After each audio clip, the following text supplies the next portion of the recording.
Selamat siang, Bapak Ibu semuanya. Terima kasih untuk tetap bersama kami.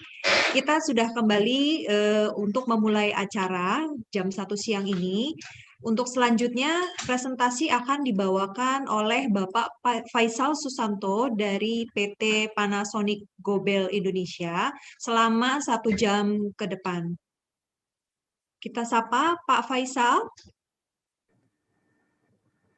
Ya, Selamat siang, Pak selamat siang. Faisal. Iya, Ya, apa kabar, Pak?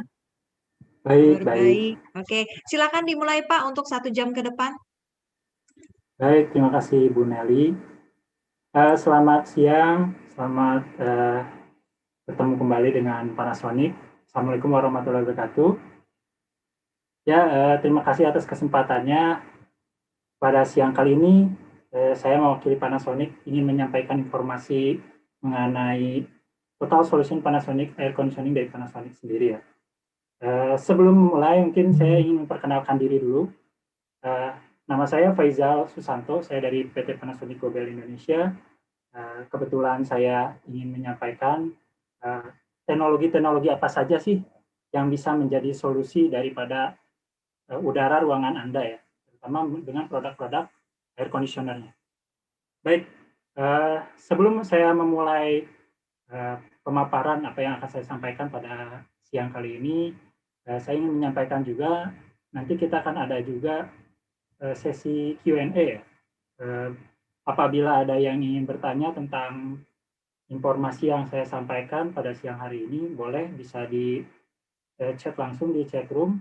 Nanti saya pada sesi Q&A akan coba menjawab semua pertanyaan. Tapi karena waktunya terbatas ya, jadi kami hanya bisa membatasi 10 pertanyaan mungkin yang akan saya coba jawab ya. Mohon maaf, Pak Faisal, untuk nanti sesi Ya. Q&A tanya jawab, audiens akan masuk ke box Q&A ya, Pak? Oke. Ya.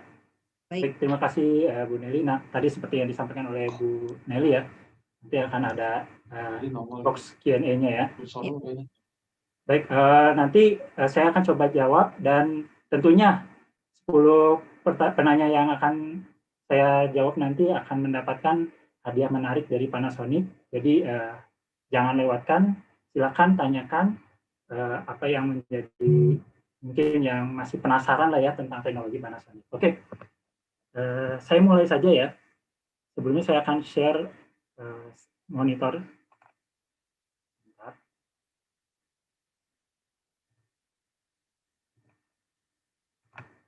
Baik. Mungkin sudah muncul ya di layar monitor Bapak-Bapak, Ibu-Ibu sekalian, ada audiens. Bu Nelly, saya bisa langsung mulai saja Ibu ya. Silakan Pak. Baik. Ya, Panasonic memiliki teknologi-teknologi yang sangat-sangat mutakhir lah ya. Terutama teknologi ini juga kami hadirkan untuk menjawab kebutuhan masyarakat, terutama masyarakat Indonesia. Ya. Teknologi-teknologi yang dihadirkan oleh Panasonic ini berdasarkan kriteria, yaitu adalah kebutuhan daripada masyarakat maupun yang ya, yaitu adalah pertama air. Healthy air ini adalah kualitas udara yang sehat atau bersih ya. Selanjutnya juga teknologi-teknologi kita yang dengan efisiensi atau performa yang sangat baik. Kemudian juga kita menghadirkan teknologi-teknologi yang handal dengan durability yang baik. Dan itu juga eco-friendly, yaitu ramah lingkungan. Ini harus ya, karena semua produk harus ramah lingkungan. Dan yang terakhir adalah user mudah digunakan. Jadi teknologi-teknologi ini kami hadirkan untuk menjawab kebutuhan atau solusi bagi udara ruangan Anda. Baik, kita bahas satu yaitu adalah healthy air atau kualitas udara yang sehat. Panasonic memiliki teknologi pemurnian udara yang revolusioner ya. Ini teknologi yang merubah partikel air di udara ya, karena udara ini mengandung uap air. Kita ubah menjadi ukuran nanometer secara elektrostatik. Ambil partikelnya menjadi OH radikal atau hidroksil radikal.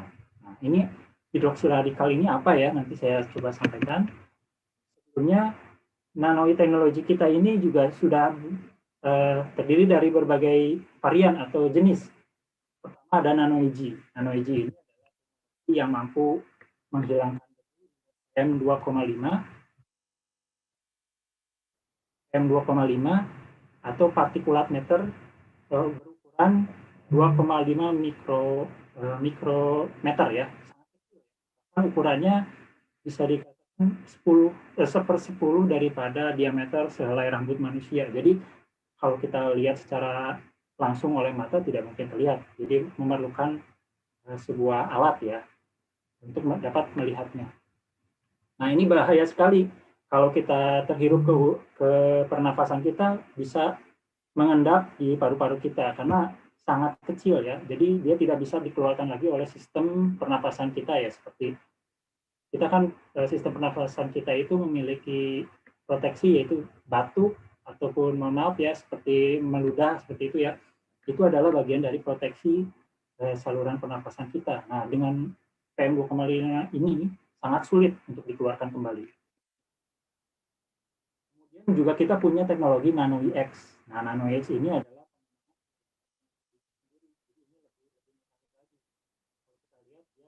10 kali lebih efektif dengan OH radikal dan dia menghasilkan 4,8 triliun OH radikal daripada generatornya itu ya per detik.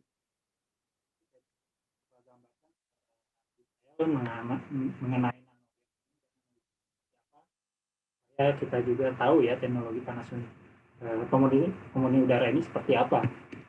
Nah, kelebihan dari NanoEX ini kalau kita lihat di layar, dia mampu mengurangi bau tidak sedap, melumpuhkan virus, bakteri. Nah, ini mungkin ya yang menjadi kayaknya solusi lah ya dari kondisi saat ini ya.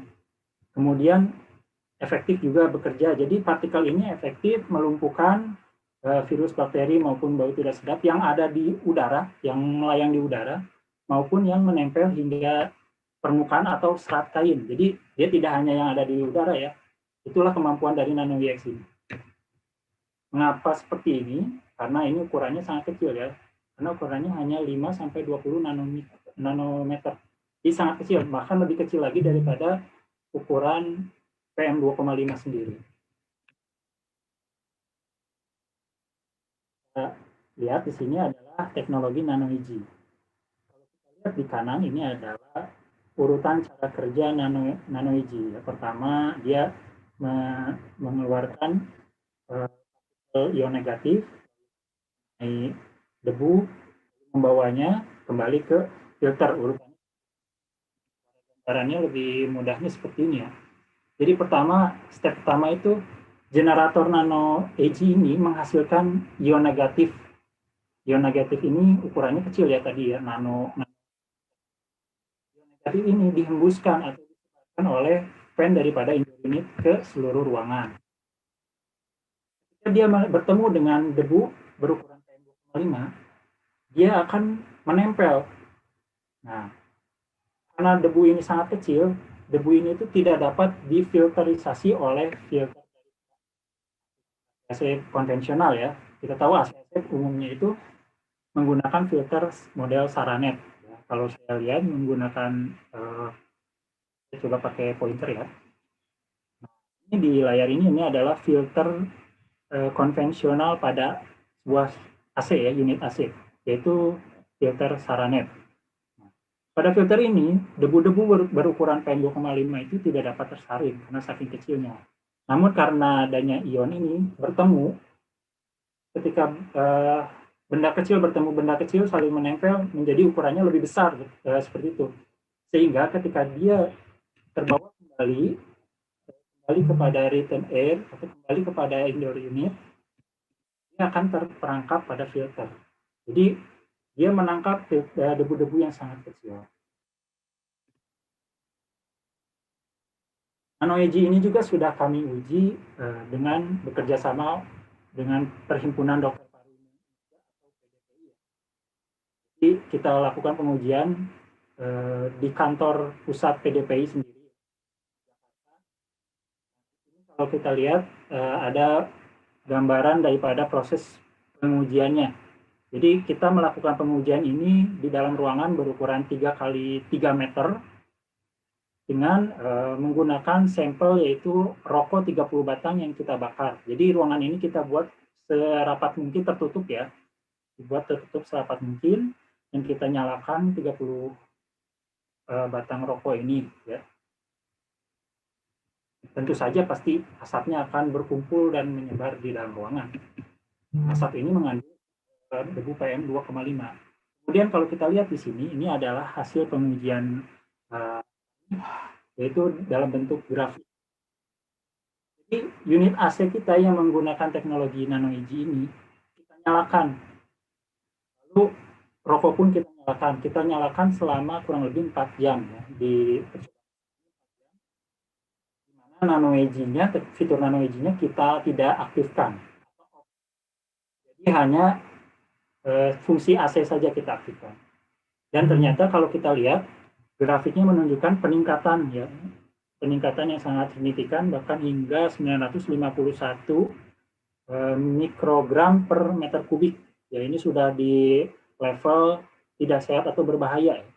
Bisa menyebabkan orang di dalam ruangan tersebut hilang kesadaran atau pingsan gitu ya. Karena polusi dari PM 2,5 yang terkandung dalam asap pembakaran yang sangat tinggi. Nah, ini juga gambaran kepada kita mengapa kita tidak boleh merokok di dalam ruangan ber-AC. Ya, karena apa, AC ini akan makin meningkatkan nilai PM 2,5 dalam ruangan tersebut, ya, semakin tinggi. Nah, lalu kemudian ini kita lakukan 4 jam dan kita lanjutkan kembali selama 3 jam berikutnya. Namun pada pengujian berikutnya ini kita nyalakan NanoEdge-nya, kita aktifkan bersamaan dengan fungsi kita nyalakan juga. Kita lakukan pengujian 3 jam, kurang lebih 3 jam ya, 3 jam. Ternyata terjadi penurunan yang sangat signifikan pada nilai PM 2,5-nya. Itu baru kita nyalakan sekitar kurang lebih 1 jam atau 50. Itu terjadi penurunan yang signifikan hingga setengahnya dari nilai puncak tadi ya, 991 sekarang jadi 425. Dan kami terus nyalakan hingga 3 jam, bahkan mencapai angka 8 ya, 8 mikrogram per meter kubik.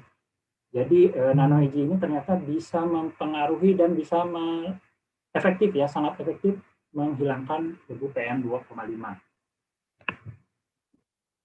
Lagu lagi dengan teknologi. Kemudian satu lagi tadi seperti saya sampaikan ada NanoEX. Nah, ini adalah urutan cara kerjanya. Mungkin kalau secara gambar di sini masih agak bingung ya. Saya akan jelaskan secara sama ya. Generator NanoEX ini menghasilkan partikel OH radikal. Partikel OH radikal ini dihasilkan daripada molekul air yang ada di udara atau uap air yang ada di udara. Kita tahu molekul air itu adalah H2O ya. Instrumennya itu adalah H2O. Nah, kita pecah dengan cara elektrostatis radikal atau hidroksil radikal. Di mana kalau saya tadi sampaikan H2O sekarang menjadi OH, kan? Dihilangkan salah satu H-nya, jadi tidak H2 lagi, jadi HO atau pembacaannya dibalik menjadi OH radikal seperti itu. Nah, OH radikal ini bersifat aktif sehingga harus dilapisi menggunakan lapisan perisai air lagi. Jadi dia itu ukurannya sangat kecil tapi dilindungi lagi seperti balon air seperti ini ya. Kalau kita lihat pointer saya menunjukkan gambar seperti ini. Lalu dia disebarkan oleh hembusan udara dari Indorinit ke seluruh ruangan. Nah, karena ya dia dilindungi oleh gelembung air ini atau perisai air ini, dia dapat bertahan sangat lama di udara, jadi tidak terganggu oleh kondisi apapun di udara. Jadi ketika dia bertemu dengan materi-material yang tadi ya yang akan dia lumpuhkan, baru dia akan memecah, lalu dia akan menyerang. material-material tersebut. Jadi radikal ini menyebar di seluruh ruangan, mencari bakteri, virus, jamur, atau bahan-bahan berbahaya lainnya ya di dalam ruangan. Ketika dia bertemu, dia akan memecah, lalu dia akan menyerang bakteri, virus, jamur, dan sebagainya. Lalu dia akan mengambil unsur H pada terutama bakteri, virus, partikel-partikel seperti bakteri, virus ini alami ya, senyawa yang pasti ada.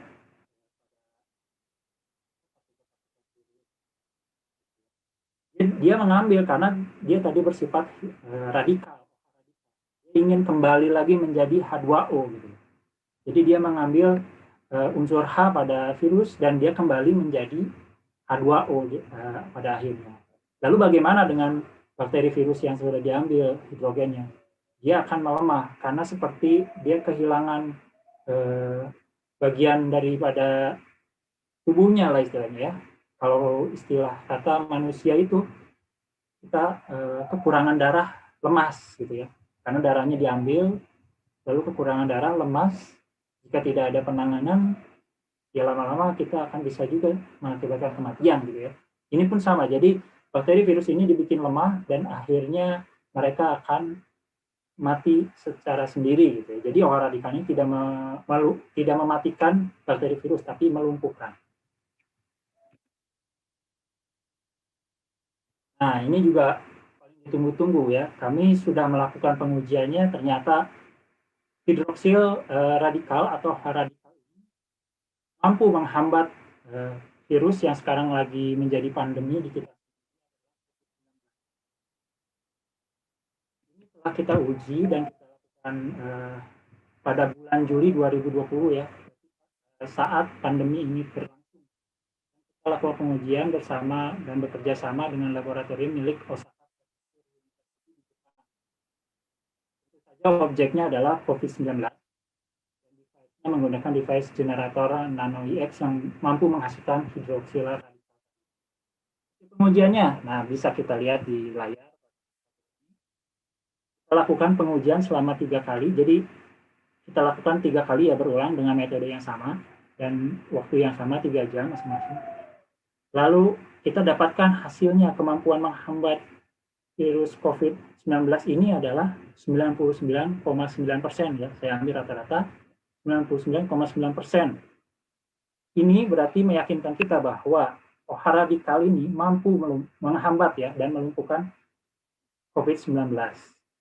Nah, kalau kita lihat di layar sebelah kanan yang ini adalah gambaran bagaimana skema pengujian kita. Kita lakukan dalam sebuah box atau chamber ya, chamber yang berukuran 45 liter atau 350 kali 350 kali 400 mm.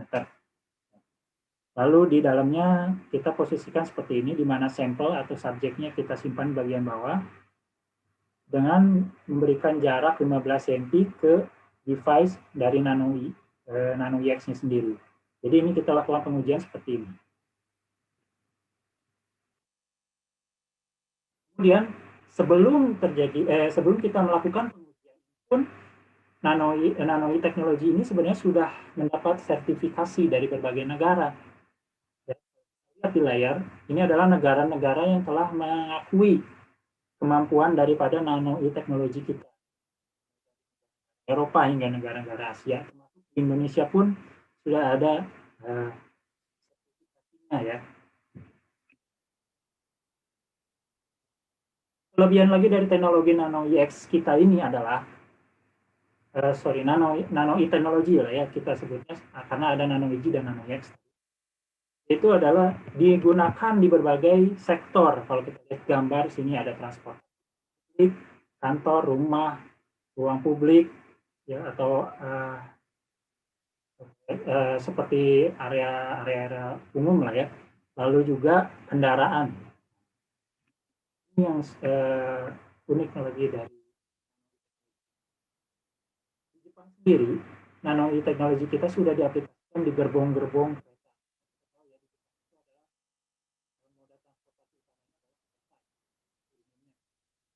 Dan kita tahu mungkin tidak jauh beda seperti Indonesia, terutama di daerah Jabodetabek, yaitu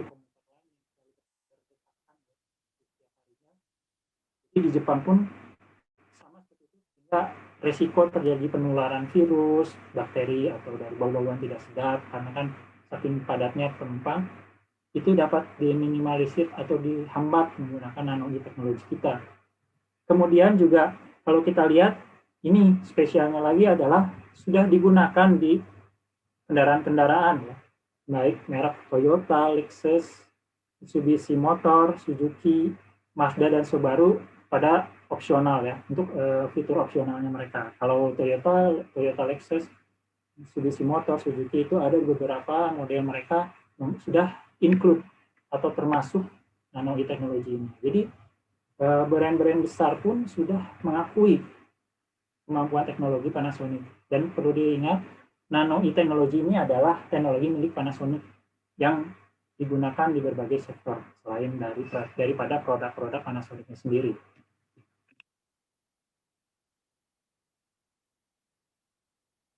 Kemudian nano teknologi ini atau pemurni udara ini kita gunakan di air conditioner, di mana ini menjadikan AC kita seperti memiliki dua fungsi. Jadi kita sebut in-one, alat yaitu air conditioner dapat berfungsi ganda atau dua. Yaitu pertama sudah pasti fungsi utamanya adalah mengkondisikan udara ruangan atau menyejukkan udara ruangan. Itu adalah fungsi utama daripada air conditioning.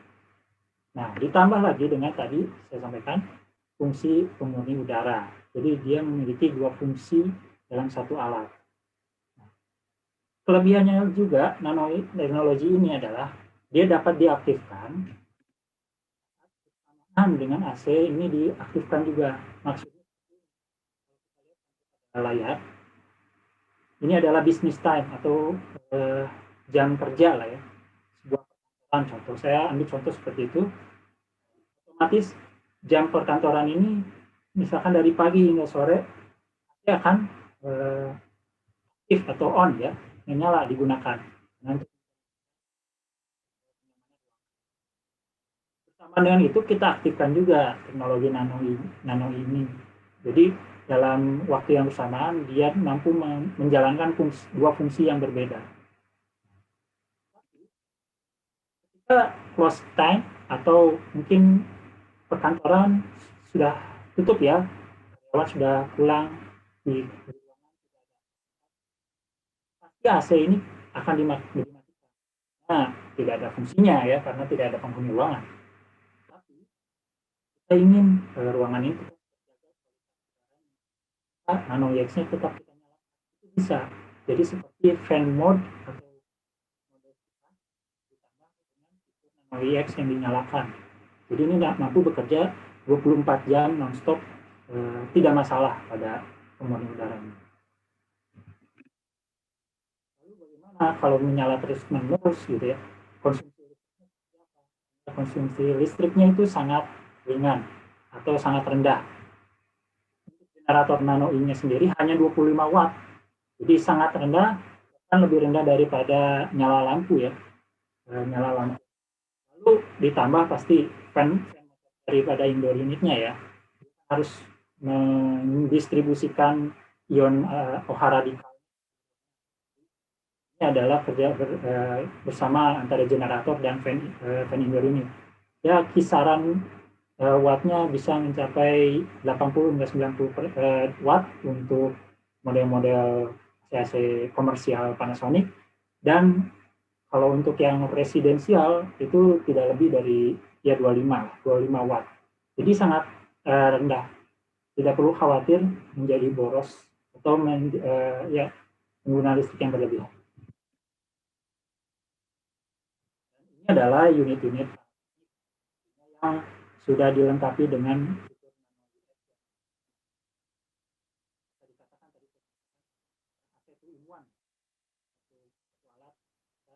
berfungsi sebagai pemurni udara dan penyejuk ruangan. Ya, di sini ada premium inverter F series, Deluxe Power series, Deluxe Standard PN series.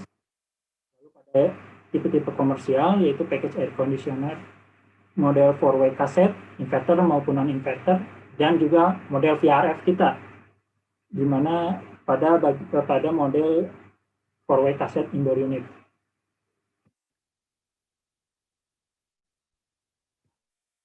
Sekarang kita beralih kepada efisiensi dari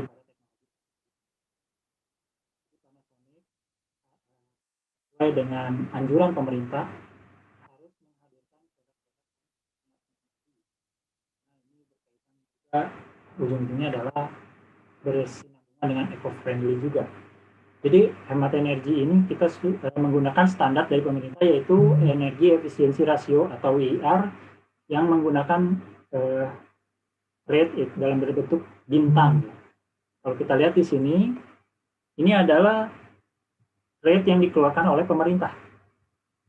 Semua AC residensial yang dijual di Indonesia mewajibkan mencantumkan stiker lah ya, kalau kita sebut ini di indoor unit seperti ini.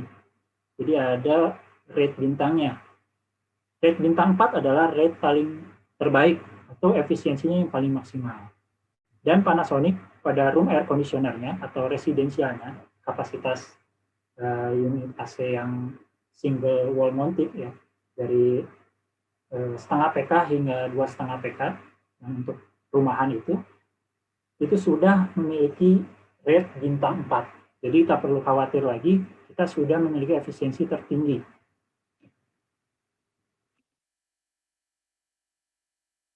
Dan untuk model VRF sendiri, VRF Panasonic sendiri juga sama, kita memiliki efisiensi sangat maksimal. Khusus untuk ini, umumnya kita sebut coefficient of performance COP.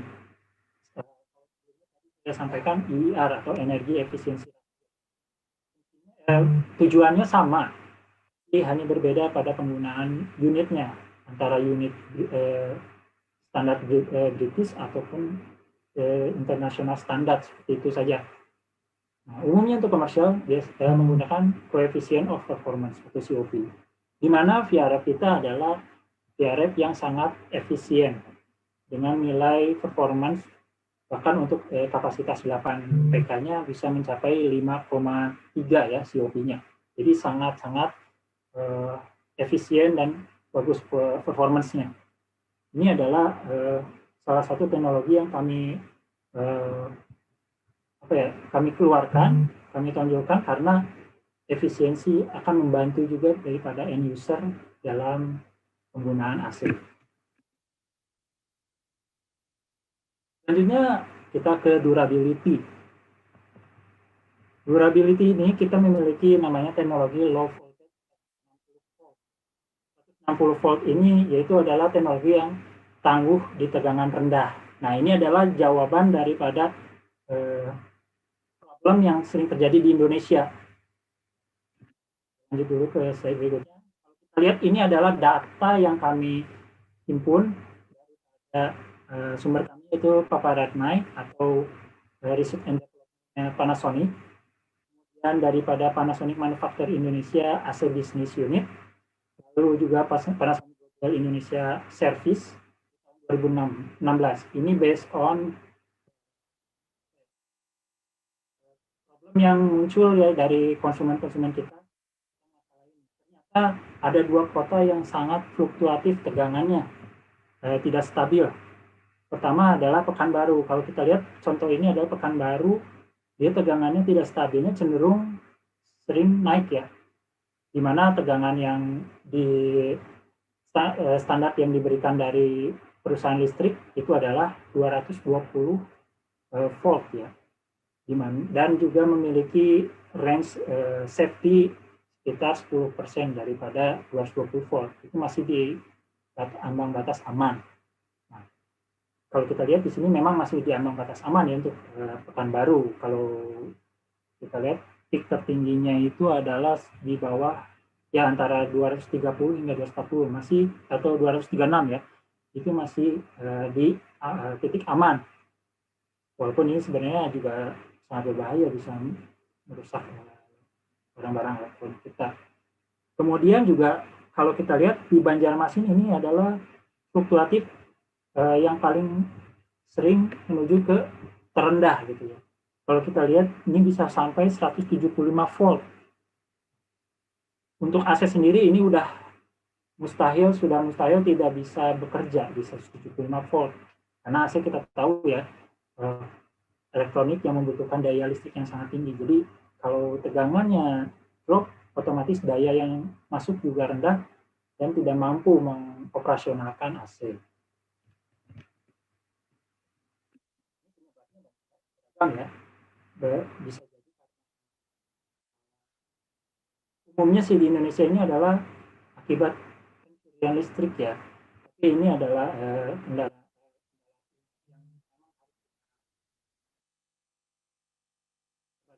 sebagai pemilik produk, kita keluarkan teknologi yang mampu meminimalisir kerusakan. Ciri-ciri daripada tegangan yang drop itu adalah jika pada ruangan kita terdapat lampu yang tiba-tiba meredup, tapi tidak mati, dia meredup.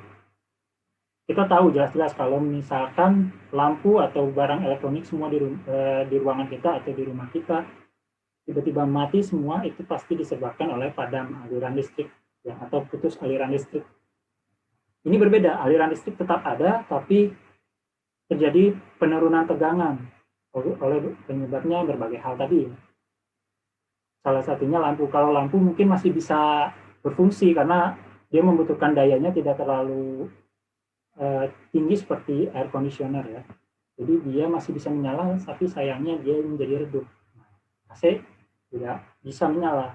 Namun dengan teknologi low voltage 160 volt ini, AC Panasonic mampu bekerja bahkan hingga 160 volt.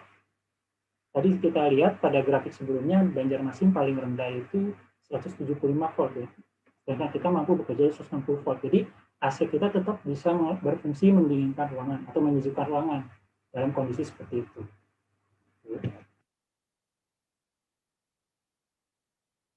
Kemudian kehandalan daripada teknologi kita yaitu adalah memiliki teknologi. Ini sudah banyak di sini ya, melihat daripada unit-unit luar kita itu adalah berwarna abu-abu ya, abu-abu. Itu adalah bagian daripada teknologi kita. Jadi bukan semata hanya ciri khas warna, tapi warna ini adalah muncul karena material kita tanpa ada namanya coating atau tanpa dilapis menggunakan apapun, setkah atau apapun, tidak menggunakan itu. Jadi ini materialnya memang material yang kita sebut namanya super daima. Material super daima ini terbukti mampu bertahan di kondisi ekstrim ya, baik cuaca maupun mungkin lingkungan yang ekstrim seperti itu.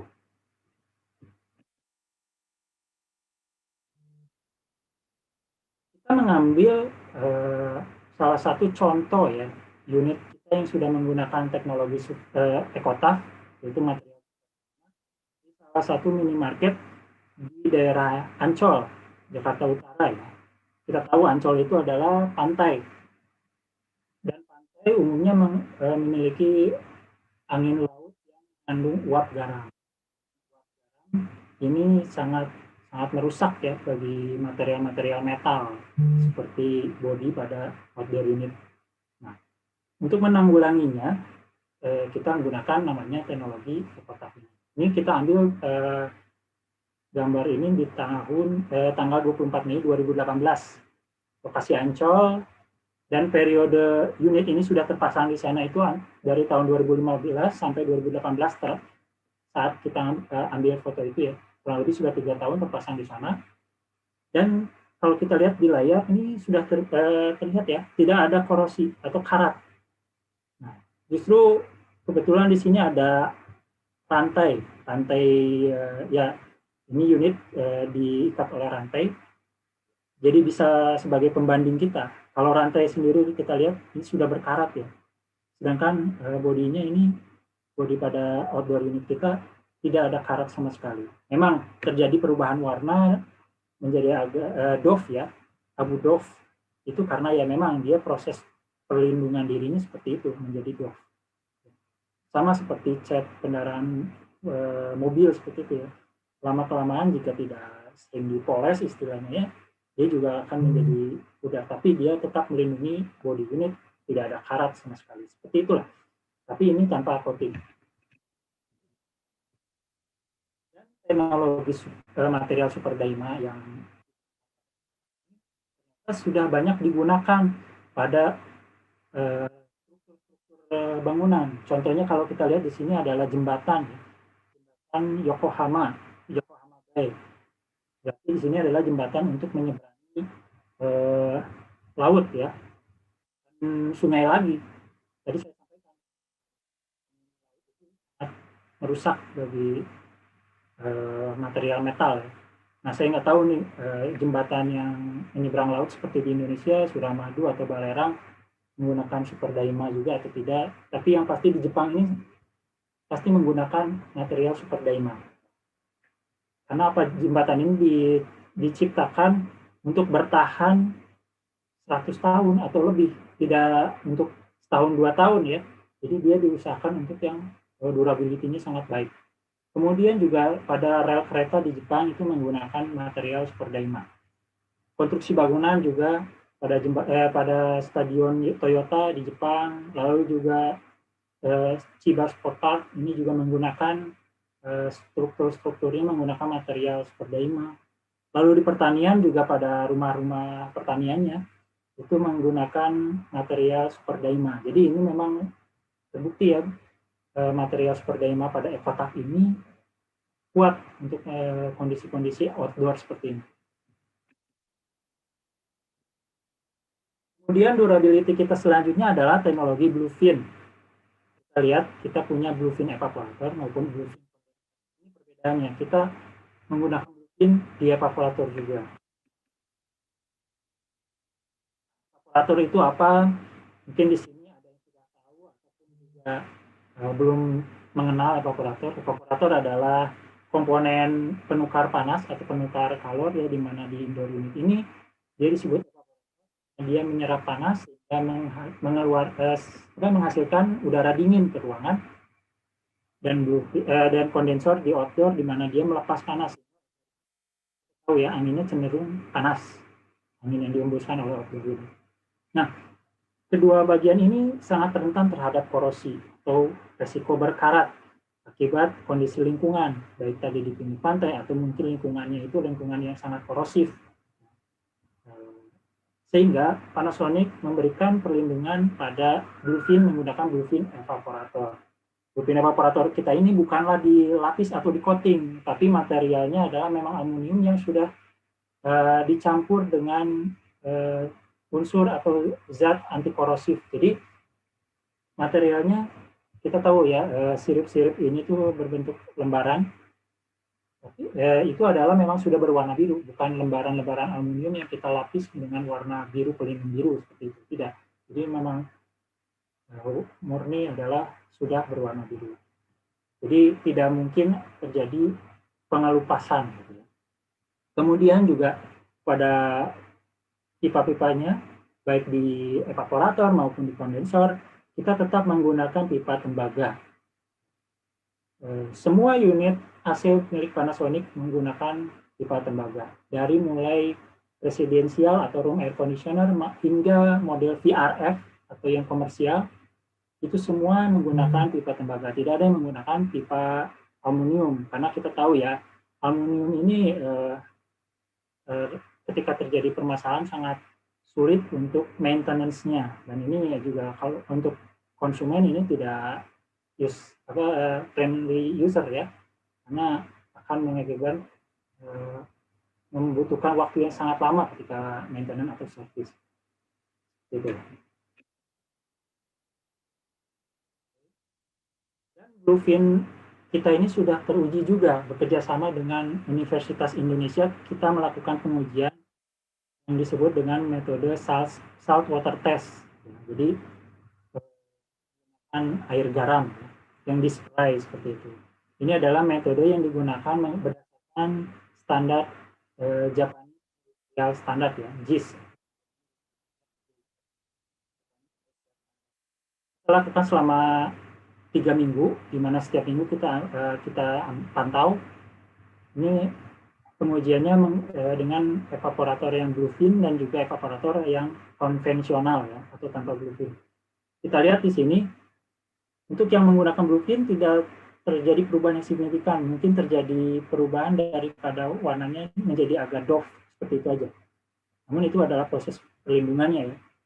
Tapi kalau kita lihat pada yang evaporator konvensional, ini terjadi pelapukan pada amonium fin-finnya. Dan ini jika sudah seperti ini, fungsi daripada evaporator ataupun kondensor ini jadi tidak maksimal. Ya, sehingga performa AC menurun. Bahkan ada yang lebih parah lagi hingga menyebabkan kebocoran pada bagian seperti ini, di bagian antara pipa tembaga dan aluminium finnya itu.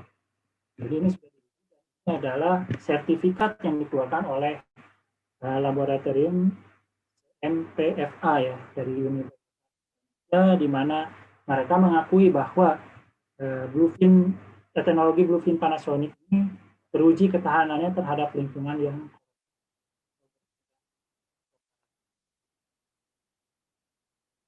durability berikutnya adalah PCB kita dilapisi oleh lapisan silikon. PCB ini sering terjadinya terbakar. Umumnya yang kita tahu betul seperti itu. Tapi ternyata ada permasalahan lain yang sering terjadi, gangguan daripada hewan kecil ya. Contohnya kalau kita lihat ini adalah contoh real ya. Terlihat di situ ada bangkai tikus yang sudah terbakar mengakibatkan konsleting pada PCB. Nah, ini juga kita harus lakukan countermeasure-nya seperti menggunakan PCB silikon ini ya, dilapisi silikon untuk menghindari daripada konsleting pada bagian-bagian yang mudah konslet. Kemudian teknologi kita eco-friendly atau ramah lingkungan. Tentunya dengan menggunakan refrigeran R32. Refrigeran R32 ini adalah refrigeran paling ramah lingkungan hingga saat ini ya.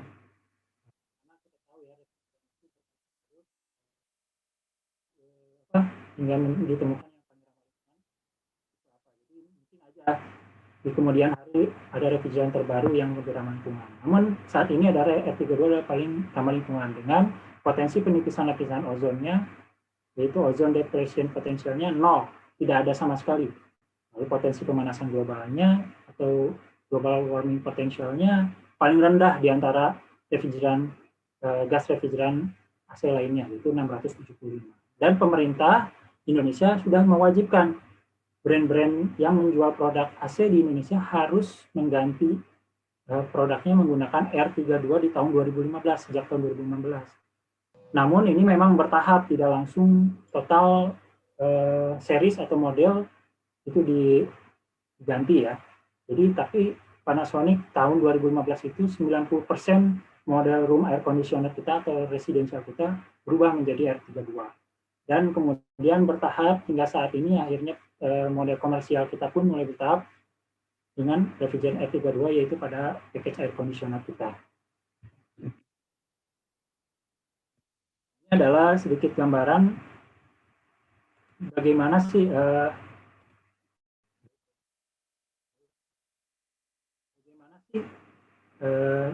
refrigeran itu bisa menyebabkan kerusakan lingkungan ya.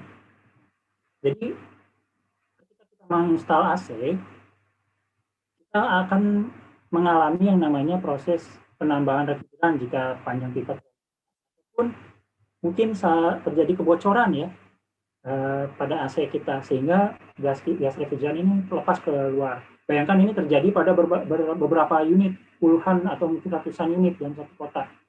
Itu jika refrigerannya tidak ramah lingkungan akan menyebabkan pemanasan global.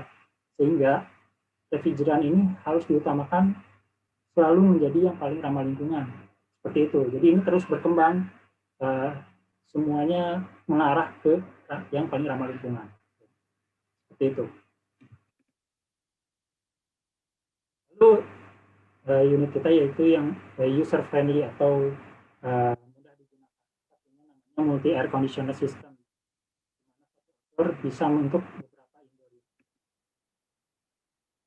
Ini adalah beberapa produk kita yang bisa dikatakan sebagai produk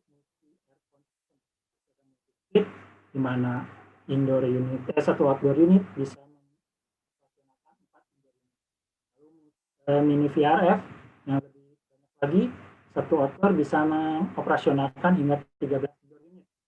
Kan ada VRF yang standar ataupun high efficiency itu bisa 64 indoor unit. Jadi ini memudahkan customer kita atau end user kita menggunakan terutama pada building-building ya yang membutuhkan area outdoor-nya hanya sempit atau kecil seperti itu. Mohon maaf Pak Faisal, waktunya tinggal 15 menit lagi ya Pak. Ini sudah banyak juga pertanyaan yang sudah masuk. Ya, silakan Pak. Baik Bu, terima kasih Bu Nelly untuk ya. Infonya. Ya, agak percepat aja ya, biar nanti kita. Kemudian kita punya centralized control system, yaitu menggunakan smartphone, yaitu ini bisa di-download pada Android atau iOS system ya. Ini bisa mengontrol hingga 200 indoor unit AC kita. Kelebihannya adalah seperti ini, dia bisa mengontrol AC, operasional AC, terus juga listriknya kita bisa kontrol, kita cek gitu ya, berapa yang sudah digunakan. Ini adalah kita harus menambahkan, adalah modul atau penambahan unit.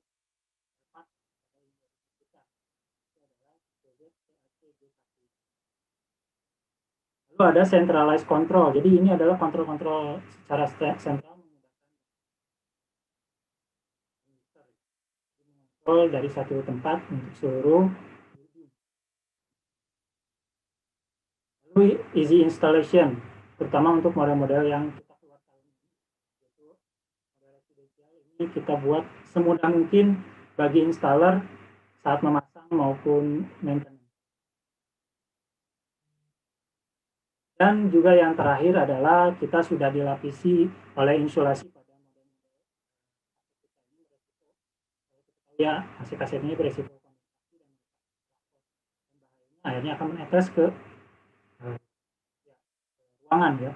Jadi kita lapisi bagian luar dan dalamnya dengan insulasi sehingga menghindari terjadinya kondensasi penimbunan pada bodi.